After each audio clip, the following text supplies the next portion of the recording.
سلامونه جوړ تکړه په خیر خیرت د اکرام سره ناست یم او بل اوس دلته په غازي امان الله خان کې اوس موږ یو میچ کې غریب ولګېدې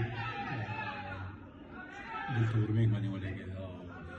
او کومه صحنه چې ما په سترګو باندې ولیدل او کوم حالت چې ما ولیدل نو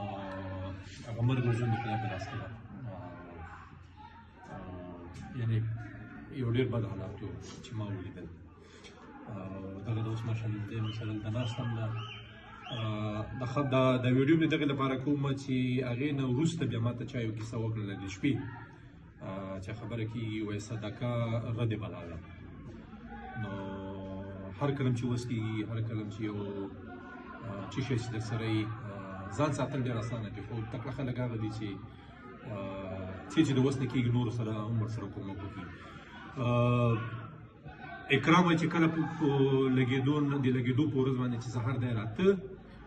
زه به هغه نه یادوم چې څومره صدقه یې ورکړې وه فکر کوم یو شی دې چا ته ورکړي وو یو څوک دې لیدلي وو هلته هو بلکل چې موږ راتللو روډ باندې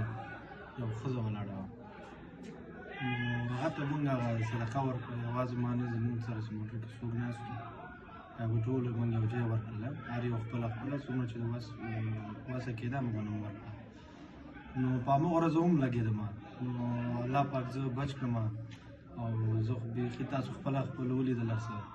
زه خپله نه یم پوه شوی په ځان باندې چې څنګه هغه زونه د بیلونو پر راغلم یادیز نه زه شبخانې پورې تللی یم نو الله پاک راته یو نوی ژوند راکړو نو دغه صدقه تاسو یاده کړه رد بلا ده موږ څومره د انسانانو د مسلمانانو وس کېږي چې صدقه وکړي او دا به د ټولو مسلمانانو لپاره ډېر ښه کار وي مننه او یعنې د دغې ویډیو مطلب هم دغه و د دغې موږ همدا و چې هر کله هم لکه مخکې چې ما وویلې تکړه خلک هغه دي چې نور خلک خوشحاله کړي نور خلکو سره کومکونه وکړي او ثوابونه واخلي یقین وکړي چې دغه اوس هم چې هغه صحنه زه راپیدوم ما درته وویلې مانې په خدای زه مریض وم د شپې زه مریض وم تر سهاره پورې نو خپلو ګاونډیانو باندې خپلو خلکو باندې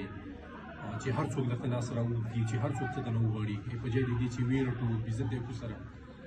پوره همکاري ورسره وکړو مننه کور ودان او شکر الحمدلله چې زموږ ټایګر اکرام مننه چې صاحب تاسو ټولو خپل ملګرو نه مننه صدقې به جاري ساتو انشاءالله موږ جاري ساتو تر څو چې موږ د سایې موږ جاري ساتو انشاءالله